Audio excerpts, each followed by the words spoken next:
Captain Jake Morrison stood on the bridge of the UES Horizon and looked out at the empty space ahead.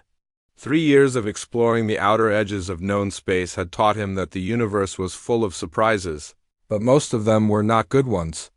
His ship was small compared to the big Federation vessels, but it was fast and had a good crew. Lisa Park sat at the navigation station and checked her readings again. She had been with Jake for 2 years now and knew how to read the strange signals that came from unexplored worlds. Today something was different.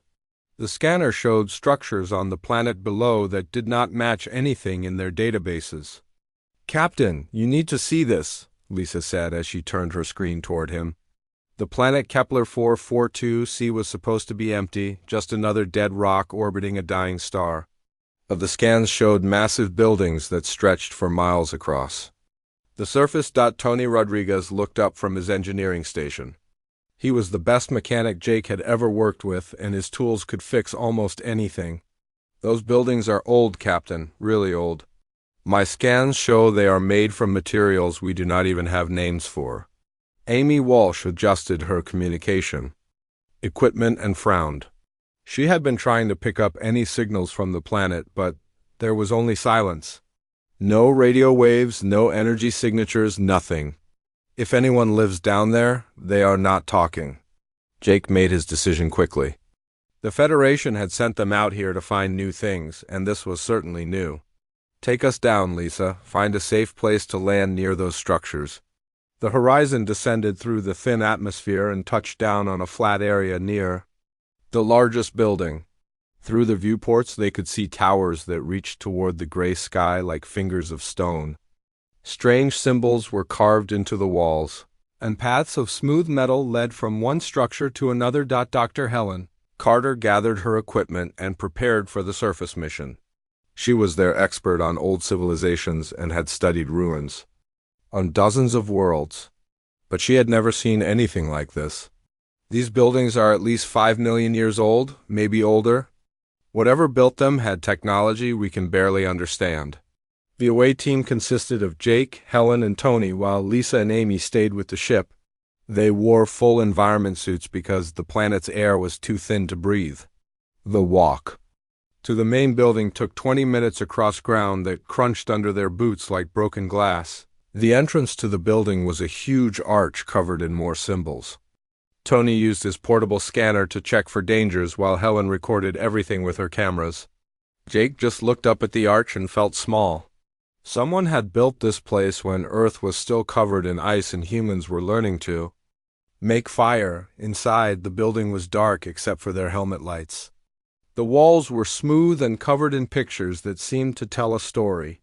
Helen stopped at each section and took detailed scans while Jake and Tony explored the layout. The building was huge inside, with rooms that could hold thousands of people. They found the central chamber after an hour of walking through corridors. It was a massive round room with a dome ceiling covered in stars. In the center was a platform with several crystal objects that glowed with soft blue light. Helen ran to them, with excitement in her voice. "Jake, these are data storage devices. They are still active after all this time." She connected her portable computer to one of the crystals and began downloading information. "The language is unlike anything I have seen, but my translation software is finding patterns." Tony kept watch while Helen worked. The crystals seemed to respond to her touch, glowing brighter as she accessed their contents. After 30 minutes, she had enough data to begin translation. "This is incredible," Helen said as the first translated text appeared on her screen. "These are not technical manuals or history books. They are instructions for living, for being something more than just another intelligent species." Jake read over her shoulder as more text appeared. The words spoke of honor and duty, of protecting those who could not protect themselves. They described warriors who served not kings or governments but principles that never changed. The text called them knights. "It is like a code of conduct," Helen explained, "but not for soldiers or police. These knights were bound by something deeper. They chose to stand between evil and innocence, even when it cost them everything." The crystal continued to reveal its secrets. There were stories of knights from different worlds and different species, all following the same basic rules. Protect the weak, speak truth, never retreat from justice, and remember that honor was more important than life. Tony found more crystals in other parts of the chamber. Each one contained similar information but from different time periods. Helen: I think this place was like a school or temple. People came here to learn how to be knights. As they prepared to return to the ship with their discovery, alarms began sounding from Amy's communication equipment. She had detected ships approaching the planet, and they were not friendly. The raiders had found them. The Scarith ships appeared like dark shadows against the stars. Jake and his team ran back to the horizon as fast as their legs could carry them across the broken ground. Amy's voice crackled through their helmet radios with urgent updates about the approaching threat. 3 ships, Captain, and they are big ones. My computer identifies them as Scarith Raider-class vessels. They have enough firepower to turn this planet into dust, Amy reported as she prepared the ship for immediate departure. Jake helped Helen secure her precious crystal data while Tony ran system checks on the engines. They had studied the Scarith before, and everyone knew their reputation. They were pirates and killers who took what they wanted and destroyed what they could not use. No one had ever successfully negotiated with them. Lisa had the engine spinning before Jake reached the bridge. Where to, Captain? We can jump to the nearest Federation base in 6 hours if we push the engines hard. But Jake paused at his command. Chair, the scanner showed something that made his stomach drop. The Scarith ships were not interested in the horizon. They were heading for the 3 small colonies on the nearby moons of the gas giant in this system. The colonies had no defenses and no way to escape. Captain, we need to leave now, Amy said as she tracked the Scarith movements. Those ships will detect us soon, and we cannot fight them alone. Jake looked at the data Helen had downloaded from the crystals. The knight's code was still displayed on her screen, and the words seemed to speak directly to him. Protect those who cannot protect themselves. Never retreat from justice. Choose principle over safety. Lisa, set course for the first colony. Maximum speed, Jake ordered. His crew stared at him in shock. Tony was the first to speak. Captain, that is suicide. Our little exploration ship cannot fight 3 Scarith raiders. We will all die, and the colonies will still be destroyed. Helen looked up from her crystal data. Jake, the knights in these records face similar choices. They did not always win, but they always tried. Sometimes trying is enough to make a difference, Amy shook her head. The Federation protocols are clear. In situations like this, we retreat and call for help. Military ships can be here in 2 days. The colonies will be gone in 2 hours, Jake replied. He activated the ship's communication system and sent a message to the approaching Scarith vessels. This is Captain Jake Morrison of the United Earthship Horizon. You will not attack the innocent settlements in this system. The response came quickly in the harsh voice of the Scarith commander. Human ship, you are small and alone. Leave now or be destroyed. We claim this system and everything in it. Jake studied the tactical display. The Horizon had good shields and decent weapons for an exploration vessel, but it was not built for combat. The Scarith ships were twice their size and designed for war, but sometimes being small was an advantage. Lisa, take us into the asteroid field between here and the first moon. Tony, reroute all power to weapons and shields. Amy, broadcast our message to the colonies and any ships in range. Tell them what we are doing and why.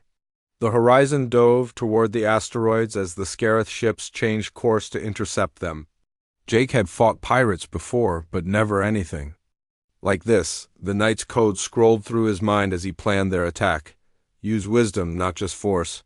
Protect others, not yourself. Make your stand count for something. The first Scarith ship entered the asteroid field and immediately had trouble with navigation. The rocks interfered with their targeting systems and forced them to slow down. Jake used this advantage to position the Horizon behind a large asteroid and wait. When they come around that rock, hit them with everything we have, Jake told Tony. Aim for their weapon systems first, then their engines.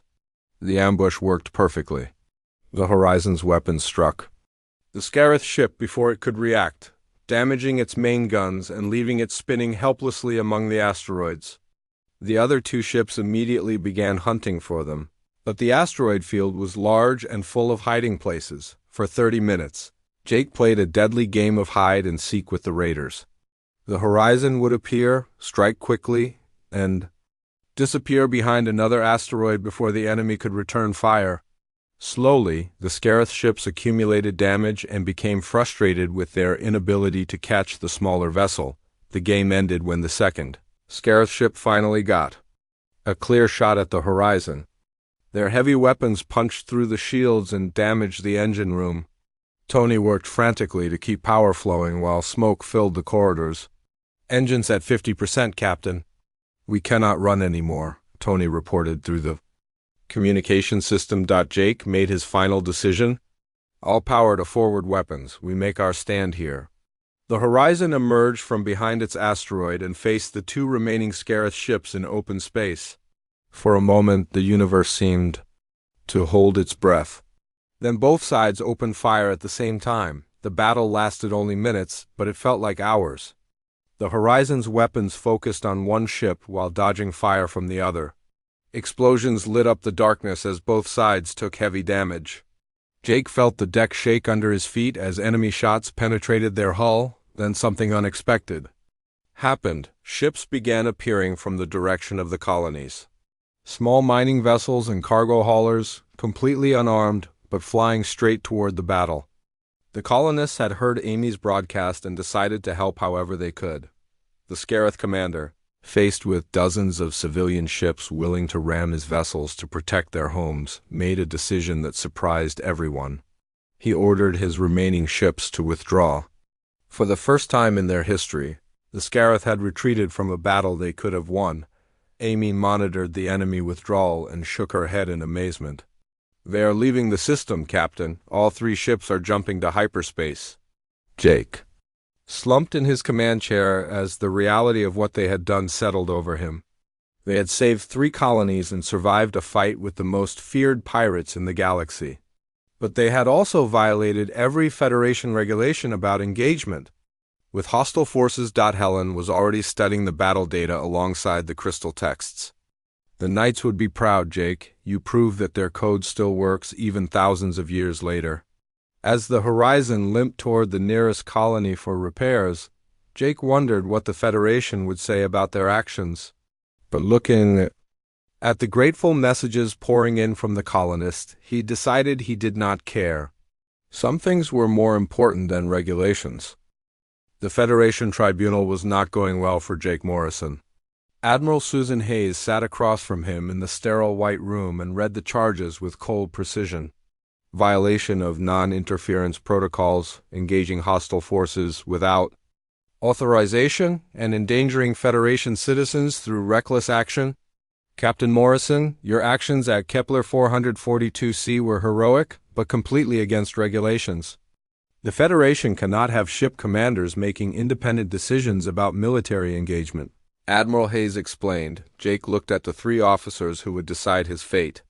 They were good people who followed rules because rules kept the peace. But they had never seen innocent families running from Scarith raiders or heard the desperate calls for help from isolated colonies. "Admiral, sometimes the right thing to do is not the same as the legal thing to do," Jake replied. "Those colonists are alive because we chose to act instead of waiting for proper authorization." Dr. Helen Carter sat in the witness chair and defended their discoveries on the ancient planet. Her translation of the crystal texts was nearly complete, and the results were remarkable. The Knight's Code was not just philosophy, but a practical guide for making difficult decisions under pressure. "The civilization that built those temples understood something we have forgotten," Helen told the tribunal.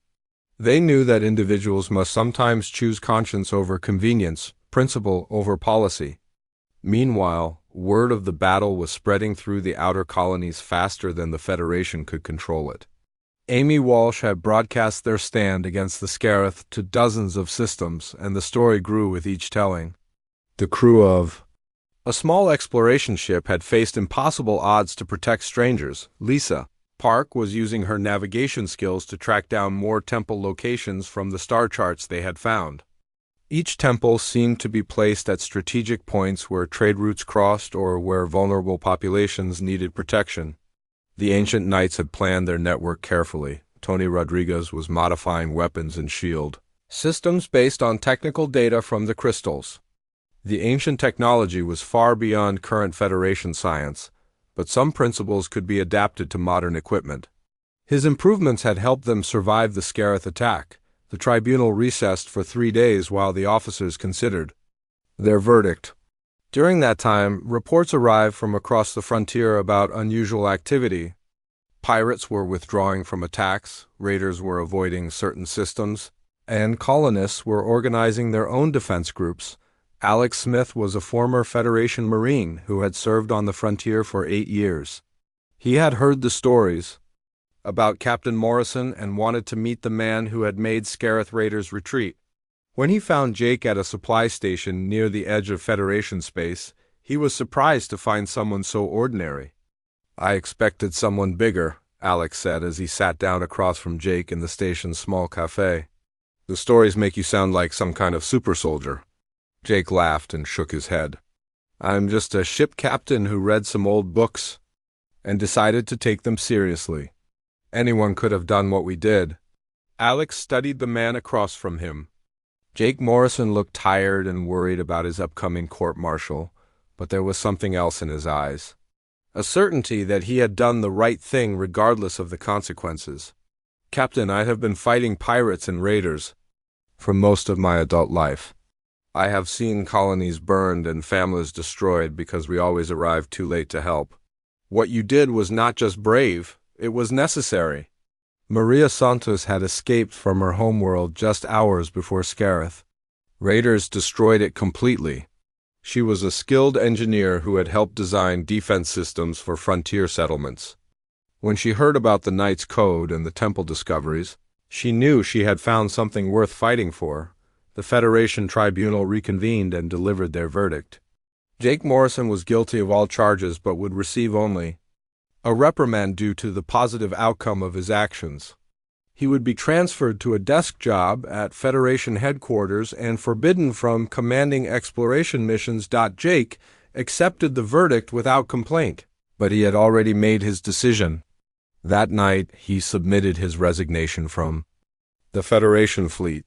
His crew did the same within hours, and by morning they were no longer Federation officers. Dr. Helen Carter had completed her translation of the temple crystals and made a discovery that changed everything. The ancient civilization had not been destroyed by war or disaster. They had simply forgotten who they were supposed to be. Over thousands of years, the Knight's Code had been reduced to empty ceremony and meaningless tradition. The temples were built as reminders, Helen explained to the gathered crew. When people forgot what honor meant, they could come here and remember. But eventually, even the temples were abandoned. Lisa had identified 12 more temple locations scattered across known space. Each one was on a world that was now under threat from pirates, raiders, or corrupt governments. The pattern was too clear to be coincidence. The crew of the former U.S. Horizon made their plans in secret. They would travel to the Second Temple and learn everything they could about the Ancient Knights Order. If the galaxy had forgotten how to protect the innocent, then someone needed to remind them. Amy had been monitoring Federation communications and discovered that Admiral Hayes was planning to send ships to secure all the temple sites.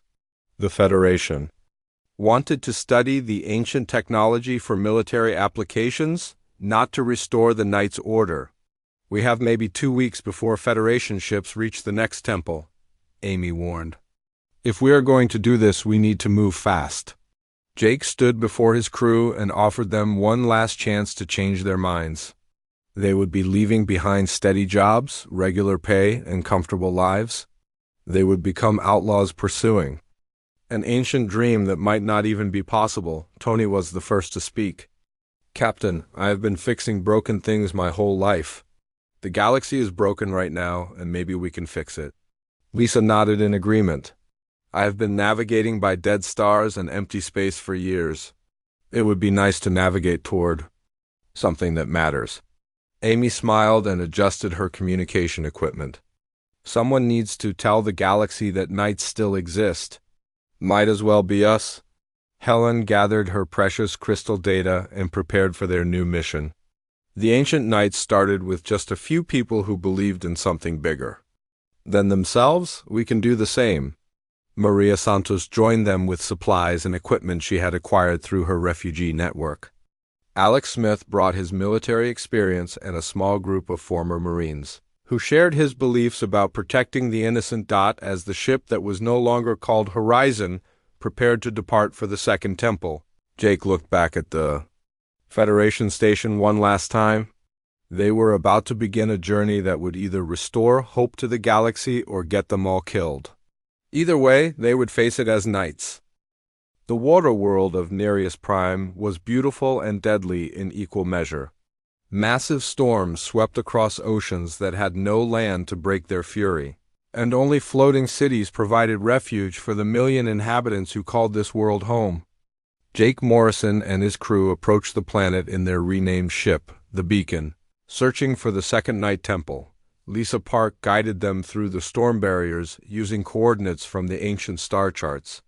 The temple was supposed to be located on the largest floating platform, a city called Haven that housed 200,000 people. But when they arrived, they found the city under siege. Pirate ships surrounded the floating metropolis while their leaders demanded tribute payments that would bankrupt the colony. The pirates called themselves the Storm Fleet, and they had been terrorizing waterworlds for months. Their leader was Captain Rex Vaughn, a former Federation officer who had turned to piracy after being dishonored in a court-martial. Amy Walsh monitored the pirate communications and shook her head in disgust. They want half of the city's annual income plus food supplies for their fleet. If the city refuses, they will destroy the wave generators that keep Haven stable. Dr. Helen Carter studied the scans of Haven and pointed to a structure at the city's center. It was partially submerged but clearly different from the surrounding buildings. The temple was there, hidden beneath centuries of construction and expansion. Tony Rodriguez checked their weapons and shields while calculating the odds. Captain, they have 8 ships to our 1.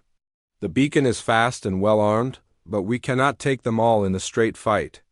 Jake looked at his crew and the volunteers who had joined their cause. Alex Smith and his Marines were ready for battle, while Maria Santos had equipped their ship with experimental weapons based on the ancient technology. They were outnumbered but not outmatched. We do not need to defeat them all, Jake decided. We just need to break their hold on the city long enough for the people to organize their own defense. The Beacon approached Haven Flying Federation. Transponder codes that Amy had acquired through her communication networks. The pirates initially ignored them, assuming they were just another supply ship coming to deliver the demanded tribute. Jake opened communication channels to the city below, while his ship moved closer to the temple structure. This is Captain Jake Morrison. We are here to help you resist the pirates. Do not surrender to their demands. Captain Vaughn responded immediately from his flagship. Unknown vessel, you will leave this system now or be destroyed. Haven is under Storm Fleet protection, and they pay us for that service. Protection from what? Jake asked as the Beacon moved into attack position. You are the only threat here. The battle began when the Storm Fleet opened fire on the Beacon, but Jake had learned from their previous encounter with raiders. Instead of fighting in open space, he took his ship directly over Haven where the pirates could not use their heavy weapons without damaging the city they wanted to rob. Maria's weapon modifications proved their worth as the Beacon's guns cut through pirate shields like they were made of paper. The ancient technology somehow made their weapons more effective against ships powered by greed rather than principle. Alex and his Marines used shuttlecraft to board the floating city and help organize the defenders. The people of Haven had been victims for so long they had forgotten they could fight back. But when they saw Federation Marines standing with them, their courage returned. The tide of battle turned when something unexpected happened. The temple structure beneath the city began to glow with the same blue light they had seen on Kepler 442c. The ancient systems were responding to the conflict above, and everyone in the area felt a strange sensation. Dr. Helen Carter was monitoring the temple's activation from the beacon's sensor station. Jake, the temple is broadcasting something. Not radio waves or energy beams, but something that affects the mind directly. The people of Haven suddenly fought with renewed determination, as if they remembered something important about themselves. Even some of the pirates began questioning their actions as the temple's influence spread across the area. Captain Vaughn tried to rally his fleet for a final assault on the city, but 3 of his ships had already withdrawn from the battle. Their crews were no longer willing to attack innocent people for money. The Knights' influence was awakening something that had been sleeping in their hearts. Jake took advantage of the confusion to launch a direct attack on Vaughn's flagship. The beacon's weapons disabled the larger ship's engines and left it drifting helplessly above the ocean. The remaining pirate vessels fled the system rather than face an enemy that could turn their own crews against them. With the immediate threat gone, Jake led a team down to explore the temple beneath Haven. The structure was larger than the one on Kepler 442c and much better preserved. Water had protected it from erosion, and the ancient systems were still functioning after millions of years. In the temple's central chamber, they found something that changed everything. A crystalline intelligence that had been waiting eons for someone worthy to inherit the Knight's legacy. It called itself Keeper Zan, and it spoke directly into their minds without using words. "Welcome, inheritors of the ancient trust," Zan communicated. "I have waited long for those who would choose principle over safety, honor over advantage. You are the first in 1,000,000 years to prove worthy." The Keeper explained that the temple contained more than just historical records. It held the actual tools and weapons of the ancient knights, preserved in stasis fields that had kept them perfect for eons. Armor that adapted to its wearer, weapons powered by conviction rather than energy cells, and most importantly, the Beacon of Calling. The Beacon of Calling was a device that could awaken the knight spirit in others across vast distances. When activated, it would reach into the hearts of beings throughout the galaxy and remind them of what they could be if they chose honor over fear. "But be warned," Keeper Zan continued, "the power to inspire carries great responsibility. Those who hear the call will look to you for guidance and example. You must be worthy of their trust." Jake accepted the responsibility without hesitation, and the temple systems recognized him as a true knight.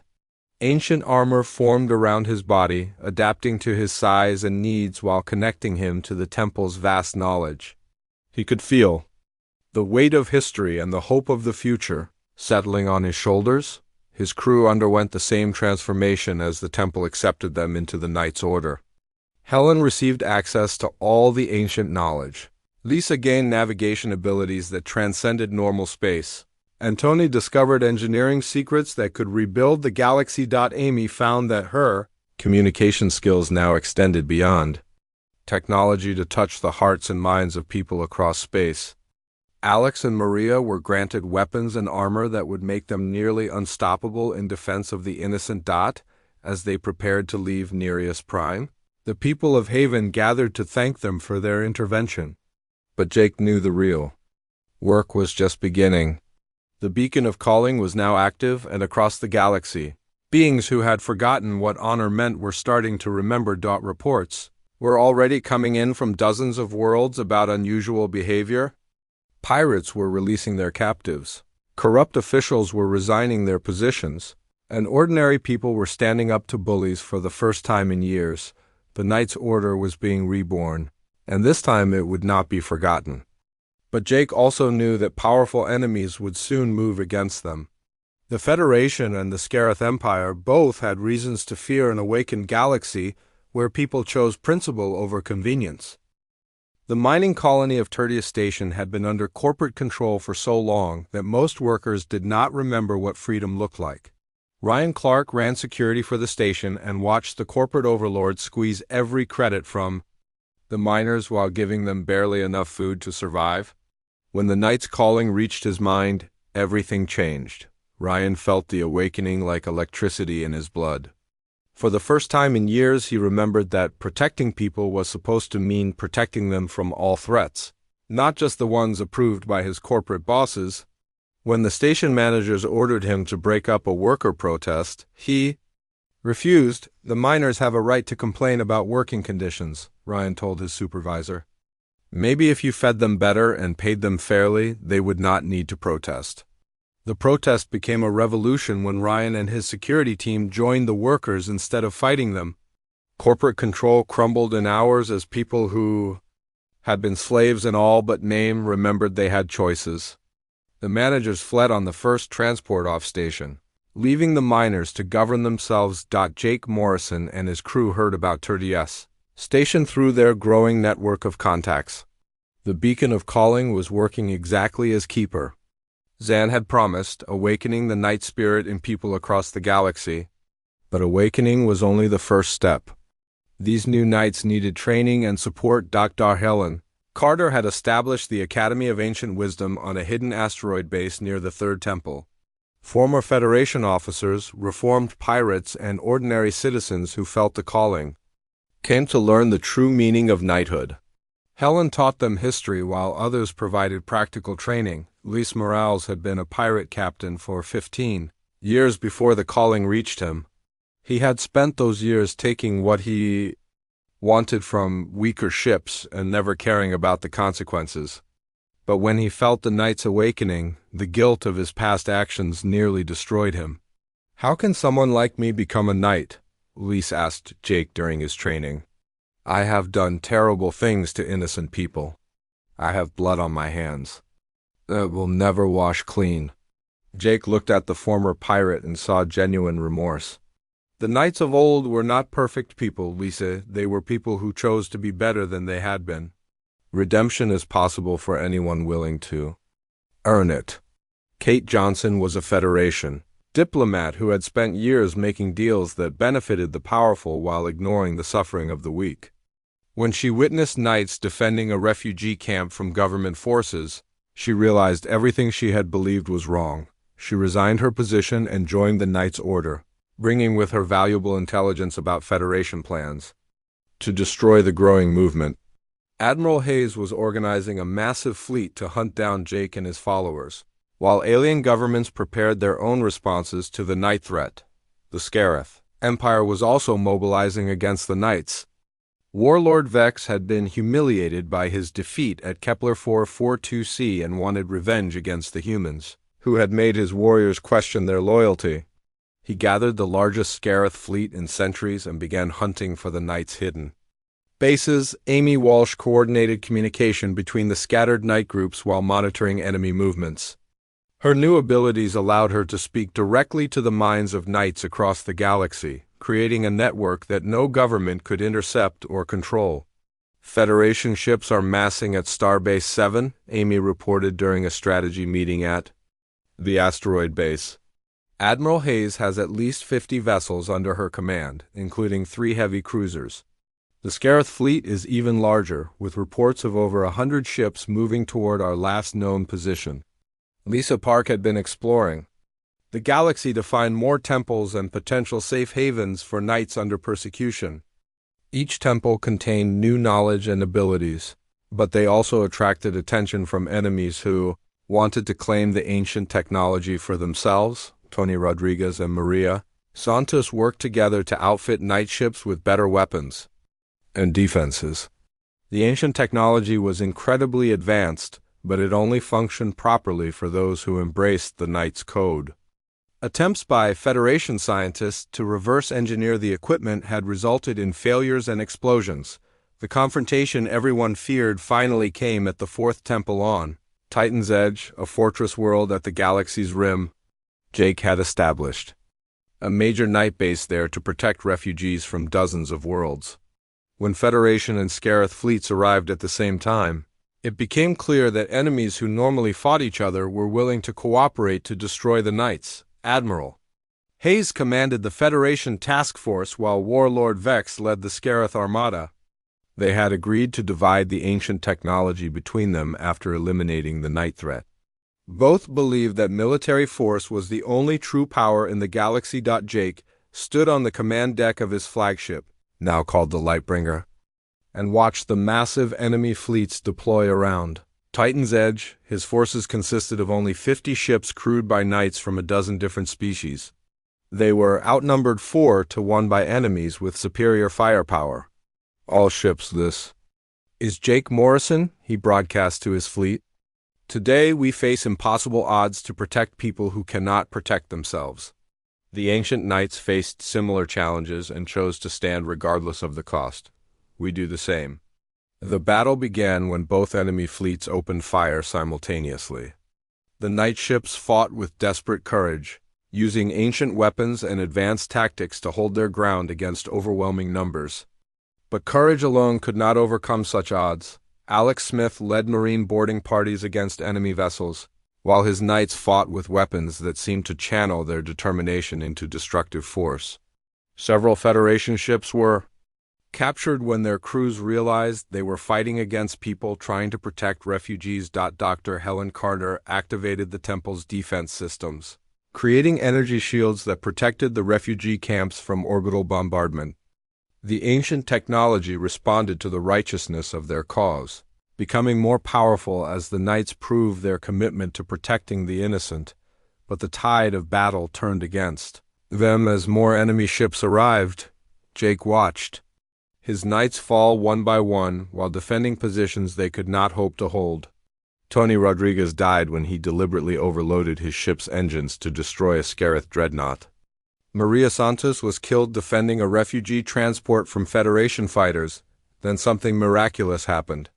Keeper Zan activated all the temple beacons of calling simultaneously, sending a wave of night consciousness across the entire galaxy. On ships throughout both enemy fleets, crew members suddenly remembered what honor meant and refused to continue fighting.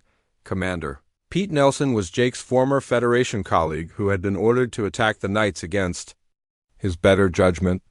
When the calling reached him, he immediately ordered his ships to stand down and protect the refugees instead of attacking them. Even some Scarith warriors felt the awakening and turned against their own commanders. The rigid hierarchy that held their empire together began cracking as individual warriors chose honor over obedience to corrupt leaders. The battle ended not with the destruction of the knights, but with the transformation of their enemies. Ships from both fleets began displaying the knight symbol and offering protection to the refugees they had come to destroy. Admiral Hayes and Warlord Vex found themselves commanding fleets that no longer obeyed their orders. The galaxy had awakened to the possibility of something better than endless war and exploitation. The Age of Knights had truly begun. 6 months after the Battle of Titan's Edge, the galaxy looked completely different. Jake Morrison stood in the rebuilt Memorial Gardens on Kepler 442c and watched children from dozens of species learn the Knight's Creed together. The temple had been restored to its ancient glory, and people came from across known space to remember what honor meant. The Federation had transformed itself into the Galactic Commonwealth, with Knight principles written into its new constitution. Admiral Hayes, who had once hunted the Knights, now served as the Commonwealth's first Knight Admiral, using military power to protect the innocent rather than serve political interests. Commander Pete Nelson had become Jake's closest advisor in the new order. His experience with both military tactics and Federation politics helped the Knights navigate the complex process of rebuilding galactic civilization on principles of honor and justice. The Scarith Empire had split into 2 factions. After the Great Awakening, those who embraced the Knight's Code formed the Warrior Brotherhood, dedicated to protecting frontier worlds from the remaining raiders and pirates. Those who rejected the calling retreated to the galaxy's edge, becoming a smaller but still dangerous threat. Ryan Clark now governed Tertius Station as an elected leader rather than a corporate security chief. The mining colony had become prosperous under worker control, and similar transformations were happening on hundreds of worlds where ordinary people remembered they had power to change their circumstances. Dr. Helen Carter had founded universities on 17 worlds where the ancient knowledge was studied and preserved. The Knight's Code was taught alongside practical skills like engineering and medicine. creating a generation that valued both wisdom and compassion, Luis Morales commanded. A fleet of reformed pirates who patrolled trade routes and protected merchant vessels. His ships bore the knight symbol proudly, and many former raiders had joined his crews to make amends for their past crimes through service to others. Kate Johnson served as the Commonwealth's chief diplomat, negotiating peaceful solutions to conflicts that might once have led to war. Her knowledge of political systems helped establish new governments based on consent rather than force. Amy Walsh had become the voice of the Knight's Order, broadcasting messages of hope and inspiration to worlds throughout the galaxy. Her communication network connected isolated colonies and helped coordinate relief efforts for planets suffering from natural disasters or economic collapse. Lisa Park continued exploring the galaxy's furthest reaches, seeking lost temples and forgotten knowledge while mapping safe routes for refugee ships and supply convoys. Her navigation skills had evolved beyond technology to become almost mystical in their precision. Maria Santos was remembered as a hero whose sacrifice at Titan's Edge had saved countless lives. The engineering academy she had planned was built on Nereus Prime, where young minds learned to create rather than destroy. Tony Rodriguez was honored with monuments on 7 worlds where his innovations had brought clean water, reliable power, and advanced medicine to billions of people. His designs were shared freely rather than sold for profit. Embodying the Knight's principle of service over gain, Alex Smith trained new generations of Knight Marines, who protected the weak without oppressing anyone.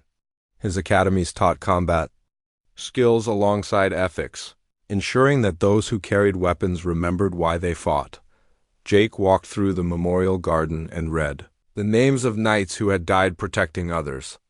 The list included heroes from the ancient past and recent sacrifices like Tony and Maria. Each name represented someone who had chosen principle over safety. At the center of the garden stood the original temple, its crystal cores still glowing with soft blue light. Keeper Zan had awakened similar intelligences in temples across the galaxy, creating a network of wisdom that would guide future generations away from the mistakes of the past. Children from Earth played alongside young Scarith, warriors and Federation refugees in the garden's shaded paths. They spoke different languages and came from different worlds, but they all learned the same basic lessons about courage, compassion, and the importance of protecting those who could not protect themselves. A young boy from one of the outer colonies approached Jake with wide eyes and nervous excitement.